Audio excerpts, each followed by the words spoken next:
Salam Bapak Ibu Saudara dimanapun kita berada. Saat ini kita akan merenungkan kebenaran firman Tuhan yang terambil di dalam Kejadian pasal 13 ayat pertama sampai dengan ayat yang ke-18. Saya akan membacakan ayat pertama saja untuk kita renungkan bersama-sama.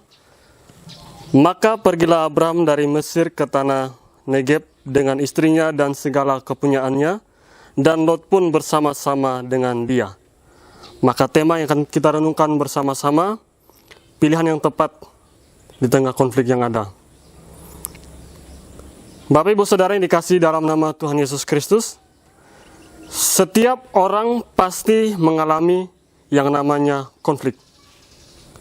Tetapi belum tentu dapat mengambil keputusan yang baik ketika konflik itu datang. Nah, Bapak Ibu Saudara yang dikasihi dalam nama Tuhan kita Yesus Kristus, kita melihat dalam bagian perenungan kita saat ini, di mana Abraham berpegang kepada janji Allah, dan bahwa Allah akan menepati janji-janjinya.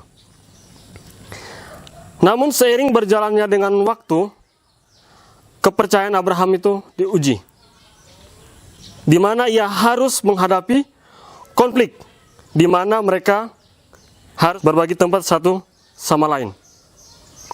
Nah, Bapak Ibu Saudara dikasih dalam nama Tuhan Yesus Kristus, dari sini kita melihat bahwa yang namanya masalah selalu ada di dalam kehidupan kita. Tetapi hal yang penting adalah bagaimana kita merespon masalah itu. Maka dalam bagian perenungan ini, kita akan merenungkan dua hal yang menjadi topik perenungan kita.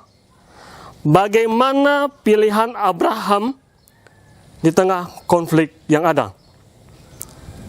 Yang pertama kita bisa melihat dalam Kejadian pasal 12 ayat yang ke-10.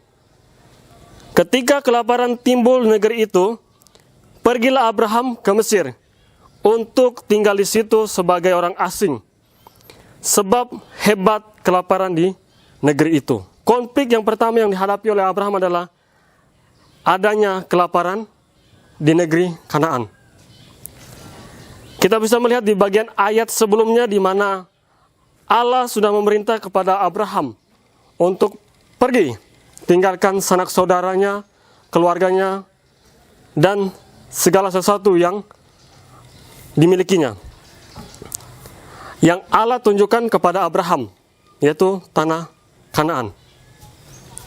Tetapi hal yang dialami oleh Abraham di sini adalah konflik, terjadi kelaparan di negeri Kanaan yang dihadapi oleh Abraham sendiri dengan sanak saudaranya.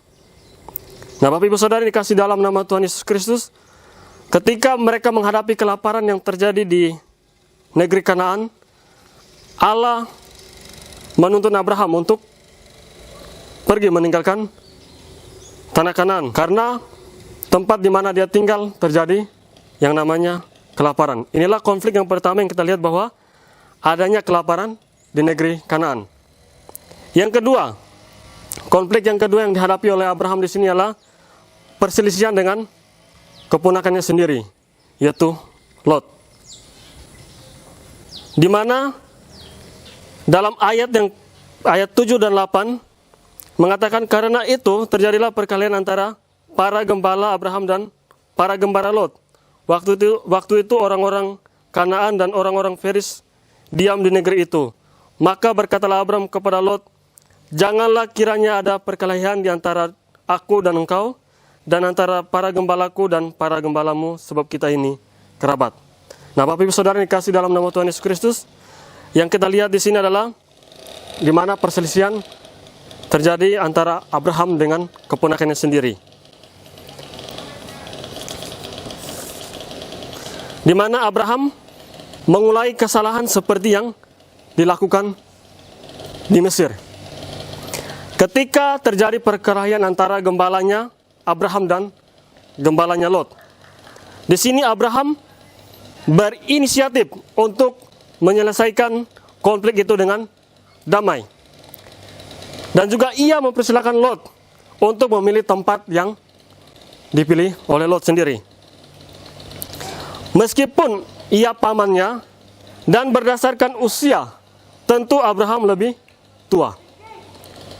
Namun berbeda dengan Lot. Bagi Lot, kesempatan memilih lebih dahulu menjadi kesempatan untuk mendapatkan apa? Yang terbaik. Dan Lot memilih tempat yang menurut dia terbaik tanpa mempertimbangkan lingkungan di sekitarnya. Padahal orang-orang yang tinggal di Sodom dan Gomora adalah orang-orang yang jahat dan berdosa. Kita bisa lihat dalam Kejadian pasal 13 ayat yang ke-13. Di sini Allah tidak lupa akan janjinya kepada Abram. Nah, Bapak Ibu Saudara yang dikasihi dalam nama Tuhan Yesus Kristus, dengan situasi dan kondisi apapun tidak akan menghalangi Tuhan untuk menggenapi janji-janjinya dalam kehidupan kita. Dan aplikasinya bagi kita, berada di tengah konflik dengan orang lain memang tidak gampang. Kita akan mudah terdorong untuk mendahulukan kepentingan diri kita sendiri dan mengabaikan kepentingan orang lain. Namun marilah kita mengingat pesan Paulus kepada jemaat di Filipi. Hendaklah dengan rendah hati yang seorang menganggap yang lebih utama daripada dirinya sendiri. Dan janganlah tiap-tiap orang hanya memperhatikan kepentingannya sendiri, tetapi kepentingan orang lain juga. Filipi 2 ayat 3 sampai dengan ayat yang keempat. Kiranya Tuhan Yesus memberkati kita. Salam.